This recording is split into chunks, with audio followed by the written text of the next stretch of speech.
স্বেচ্ছাসেবক দলের ৪৬তম প্রতিষ্ঠাবার্ষিকী উপলক্ষে আমরা যে আয়োজন করেছি উক্ত সভায় যারা মুরব্বিয়ান আছেন তাদের প্রতি আমার আন্তরিক সালাম এবং যারা ছোট ভাই ব্রাদার আছো সবার প্রতি স্নেহ রইল। আজকে অনেকই বলার ছিল, কারণ আমরা যখন দুর্দিনে আমাদের যে সদর ইউনিয়নের স্বেচ্ছাসেবক দলের কমিটি গঠন করি তখন আলহামদুলিল্লাহ আমরা গোটা কয়েকটা লোক পেয়েছি। আমরা যখন কমিটি করব কমিটিতে যে এমন কোন লোক দেবো তখন লোক ছিল না, খুঁজে পাই নাই কাকে কাকে কমিটিতে দেব সদর ইউনিয়নে। যাক আলহামদুলিল্লাহ আমাদের যে সদর ইউনিয়নের যে কমিটিটা আমরা কমিটিটা দুর্দিনই পেয়েছি। তো এই জন্য আমরা তখনও ঐক্য ছিলাম, এখনো আলহামদুলিল্লাহ এখনো আমাদের সুদিন আমরা এখন সবাইকে পাচ্ছি।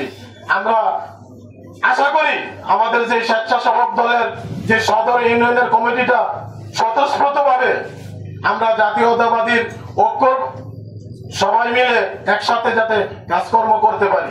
আর বিশেষ করে আমাদের সামনে এক দুর্দিন, বিগত সরকার ১৭ বছর তারা বিনা ভোটে রাত্রের ভোটে তারা রাজত্ব কায়েম করেছে, কিন্তু বর্তমানে যে তত্ত্বাবধায়ক সরকার ডক্টর ইউনূস স্যার সে বলেছে সামনের নির্বাচন হবে জনগণের নির্বাচন, সামনের নির্বাচন হবে প্রত্যেকটা জনগণ প্রত্যেকটা তার নিজের ভোট সে নিজে দিবে।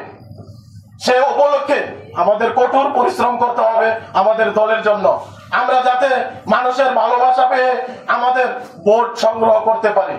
যার ভোট সে দিবে, এজন্য আমরা যাতে প্রতিটা ঘরে ঘরে গিয়ে প্রতিটা লোকের কাছে আমাদের দলের আমরা ভবিষ্যতে কি করব, আমাদের কি উদ্দেশ্য, আমরা সবকিছু তাদেরকে বলবো যাতে আমরা বিপুল ভোটে জয়যুক্ত হতে পারি। এখানে যারা উপস্থিত আছেন সবাইকে আমার একটি কথা, আমাদের দলের জন্য যেভাবে পারেন শ্রম দিয়া বুদ্ধি দিয়া মেধা দিয়া সামনের ভবিষ্যতে আমরা যাতে আমরা দলকে স্বতঃস্ফূর্তভাবে ঐক্যভাবে গড়ে তুলতে পারি সেই দিকে খেয়াল রাখবেন। আর বিশেষ করে আমাদের বাঞ্ছারামপুর থানাতে একটু সমস্যা আছে। আমরা স্বেচ্ছাসেবক দল আশা করি আমরা রাজনীতি করি দানের শীষে, আমরা রাজনীতি করি দানের শীষে, কোন ব্যক্তির না।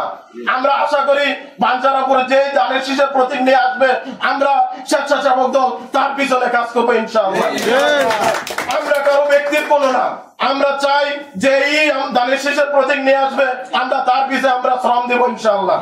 এই বলে আজকে যে ৪৬তম প্রতিষ্ঠাবার্ষিকী উপলক্ষে আমরা যে সদর ইউনিয়নের ক্ষুদ্র একটা অনুষ্ঠান করতে পেরেছি, সবার সহযোগিতা কামনা করি এবং স্বেচ্ছাসেবক দলের ভবিষ্যৎ উজ্জ্বল দৃষ্টান্ত কামনা করে এই বলে আমার বক্তৃতা শেষ করলাম। বাংলাদেশ জিন্দাবাদ। আসসালামু আলাইকুম।